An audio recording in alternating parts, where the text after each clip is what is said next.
Well, I'm on the farm today, and we've got a beautiful day, 65 degrees and 41% relative humidity here, in probably a worst case scenario, shade. 2021, my son's helping me today. He's heading out with the Massey to fetch up some wagons. We got the John Deere 348 baler ready to go. As you saw in my other videos, we had raked these windrows together with my John Deere 350 rake, and then just a little bit ago I went through here with my Vermeer TR90, tedded and re-raked these windrows at the same time. And you know, the flags are blowing, not as much down here as they are up there at the road, but nonetheless there's a steady breeze, and the humidity, as you just saw, is low, and it'll go lower throughout the day. I have raked the hay that's got leaves in it from the perimeter. Even though this doesn't look raked, it is on out through there. And so we got 4 wagons ready to go, 2 of them over there at my barn and 2 of them here. And this is kind of the crippled up wagon that we got. We kind of did a little bandage work on it today. We put a brace on here to kind of prop that side up, and this side, maybe it'll hold. And of course the wood is so rotten. My son fell through the deck just walking across. But anyway, we got it ready to go. If we need it, we got it. And I certainly won't be overloading this wagon. And of course this is a really good wagon over here. But I need to get over and get the John Deere 5055D started. We had a few little issues with our hay preservative on the last applicator on the last video. I kind of worked through that, but got that all straightened out this morning.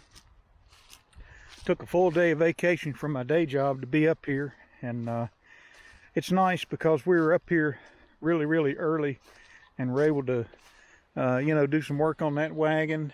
And I knocked a hole in the back of one of my wagons on the other side of the that tree line there where my barn is. We put a bandage fix on that. Fixing wagons this winter will be a high priority, but right now I want to get over to my barn and get the baler going.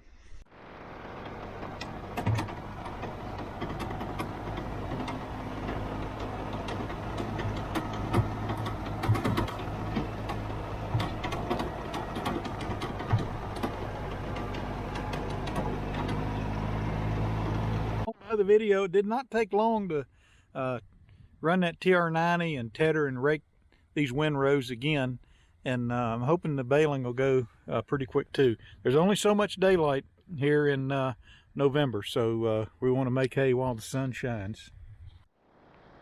Alright, so we had knocked a hole in this wagon. I'm not sure what these ropes are for, but this was previously bandaged. It's pretty good, but boards down here and up here were broke. So we put a 2x4 in place there. Live another day on this wagon. It's ready to go. Right here's some of the hay we baled the other day. I mean, the color contrast is incredible. And here's my John Deere baler.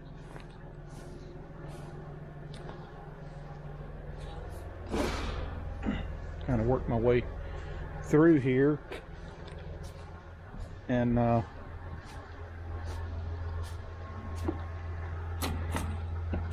drink in the toolbox. Well, fluids and everything are good. Just need to get it started.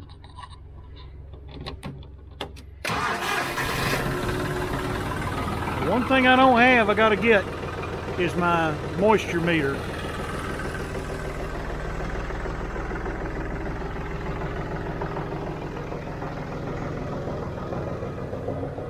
So I had to replace the screens and the nozzles on this hay preservative applicator, and the way that works is I don't have it mounted up in here because the hay can get kind of bunched up. The way I have it is so it sprays as the hay's being fluffed up, going in to the pickup off the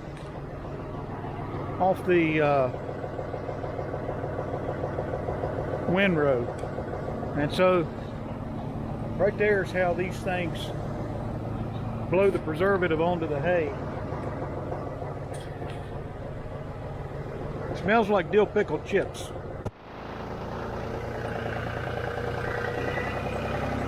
So my son, he's going to be hustling the wagons,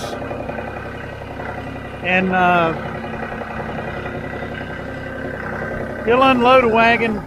If we need more capacity, he'll unload a wagon. Not sure how many bales we're going to get.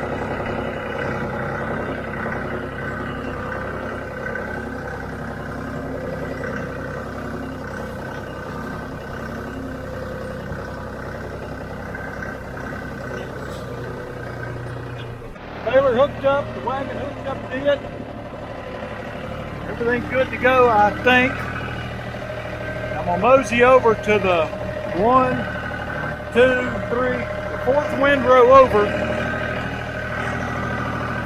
We'll just be going around and around like that. Kind of making a right turn with my pickup. Moisture meter's on here. Hopefully it'll be a lot less dry than 19%. That's what's sitting in the baler. And that's biased by about 2 percentage points from the moisture, from the hay preservative. Let's see, 1, 2, 3, I'm going up this row right here.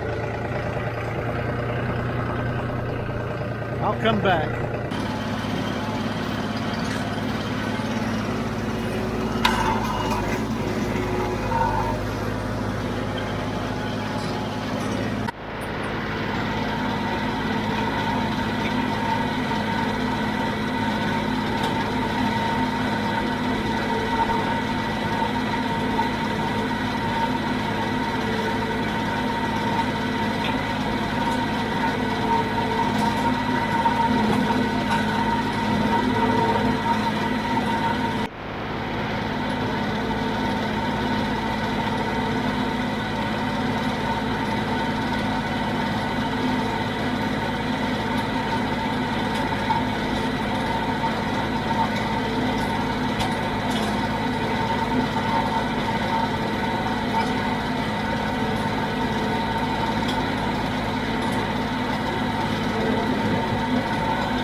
All right, I've spilled 2 over the side, and I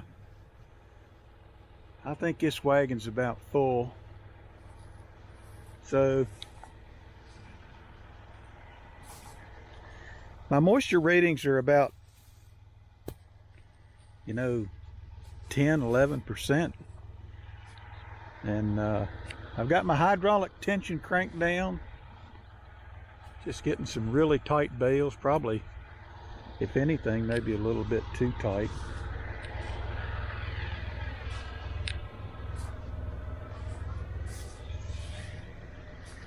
My son's over here with the four-wheeler. Let me show you one of these bales. They're just perfect. So let's get another wagon on and keep going. This whole side of the field made it onto this wagon, and I just kept trying to pack them as high as I could and get them. I wasn't quite as successful as making them come down against this string. Sometimes that works and sometimes it don't. But there's a pile of hay on a 16-foot wagon right there. So what I'm gonna do is I'm gonna unhook this wagon, and we'll put another one on and keep going. All right, we got another wagon on, and I'm gonna keep going. 10% humidity.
right, I tried to go as high as I could on the front here, and to make up for, actually I filled up pretty good back here in the back. But right here is where we busted out this board, and I tied a string across it, and I kind of gingerly tried to fill up the middle. And yeah, we got some repairs to do on this wagon. And so I wanted them to go a little longer and fall down in that spot right there, and some of them did, particularly on the other side. But definitely filled up the front better on this wagon than I did the last one. So we'll unhook this wagon and we'll hook up another one and keep going. I only got a few windrows left, so I'll be back. That wagon up there is dropped, and I'm down here. I'm hooked up to another wagon. This is a really good wagon, and we're going to keep going. We're going to lose the sun here in a little bit. You can kind of see it. It's right up in there, but you can see the buildings are starting to cast a shadow. But this won't take but a few minutes, and then what we're going to do is, once whatever good hay we got left is going to go on that wagon, and then we're going to mash that old one right there into service to go around the perimeter to pick up these this hay with all the leaves in it. So try to keep that separate from the rest of the hay. So here we go again. By the way, no preservative. We haven't used any preservative, but I might have to on this outer row. We'll see.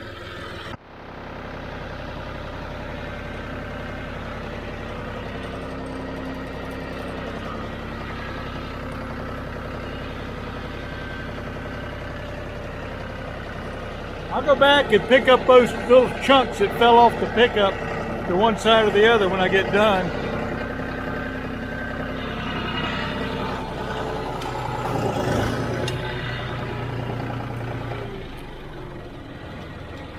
First gear low range all day today.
Alright, so baled about all the hay I'm going to get. These little clumps that are laying around, I thought I was going to get it with that wagon, but before we lose the sun up there completely, I want to put that old wagon on and go around the perimeter before it gets too, before the dew sets in too much. And then when I get done, I'll kind of go around and glean those little pieces. But that's kind of the video. I'll probably do a follow-up video after this, maybe, with some of these wagons packed in the barn. I don't know, can't promise that. We'll be unloading these wagons here tonight. We're essentially done. We're going to push these wagons in the barn over there, and my vacation is over. I gotta get back to my day job. So we'll probably, this is a Tuesday, September the 9th, and probably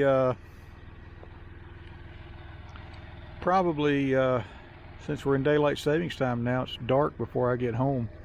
So it'll be Saturday. I'll come up here and unload wagons. And so freeze-dried hay, the frost, I think it helped. And of course, today was the warmest day. It probably got up close to 70, and humidity plummeted. Today especially, we had a pretty strong wind and we needed it. So the moisture content never really got over 11%. There at the end, I had a few readings, just like 1 or 2 that would be 12 or 13, but this is some really nice hay, and it's no preservative. I went to the trouble to fix my hay preservative applicator, and I didn't need it, but this is just some beautiful hay. So the John Deere 5055D, the 348 baler with the number 42 kicker, homemade kicker racks. My son down there on the Massey Ferguson 50 hauling wagons around, and we're going to call this a video. Feel free to comment, subscribe for more hay farm videos and a few other things too, and we'll talk to you later.